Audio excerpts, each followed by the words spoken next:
2024 সালের 5 আগস্ট সোমবার ছাত্র জনতার সর্বোচ্চ আত্মত্যাগ ও তীব্র প্রতিরোধের মুখে ভারতে পালিয়ে যান তৎকালীন প্রধানমন্ত্রী শেখ হাসিনা। এর মাধ্যমে প্রায় 16 বছর পর স্বৈর শাসনের কবল থেকে মুক্ত হয় বাংলাদেশ।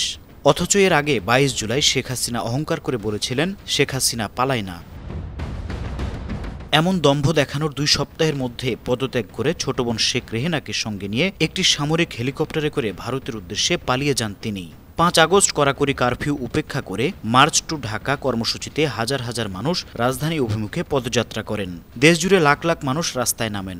সেনাপ্রধান জেনারেল ওয়াকারুজ্জামান শেখ হাসিনার পদত্যাগের খবর নিশ্চিত করার সঙ্গে সঙ্গে জনতার উল্লাসে মুখরিত হয়ে ওঠে চারিদিক। মুহূর্তেই ভেঙে খান খান হয়ে যায় আওয়ামী লীগের কথিত রাজনৈতিক দুর্গ। হাজার হাজার বিক্ষুব্ধ জনতা রাজপথে নেমে দীর্ঘদিনের একনায়কতান্ত্রিক শাসনের পতন উদযাপন করে। এর আগে রাজধানীর প্রবেশ পথগুলোতে বিক্ষোভকারীদের সঙ্গে আইনশৃঙ্খলা বাহিনীর সংঘর্ষ হয়। দুপুরের দিকে হাজার হাজার মানুষ শাহবাগে জড়ো হতে থাকেন। শেখ হাসিনা হঠাৎ দেশ ত্যাগ করার পরও আইনশৃঙ্খলা বাহিনী রাজধানী সহ সারা দেশে ছাত্র জনতার উপর গুলি চালায়।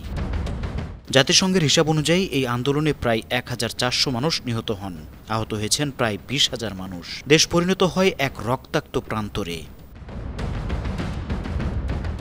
সমন্বয়করা সারা দেশে হত্যাকাণ্ডের ঘটনায় দায় স্বীকার করে শেখ হাসিনাকে প্রকাশ্যে ক্ষমা চাওয়া সহ বেশ কয়েকটি দাবি জানিয়েছিলেন। পরে শেখ হাসিনার পদত্যাগের এক দফা দাবি ঘোষণা করে। এই ঘোষণার পর দমনপীড়ন আরও বেড়ে যায়। এরপর আন্দোলনকারীরা 5 আগস্ট মার্চ টু ঢাকা কর্মসূচি ঘোষণা করেন।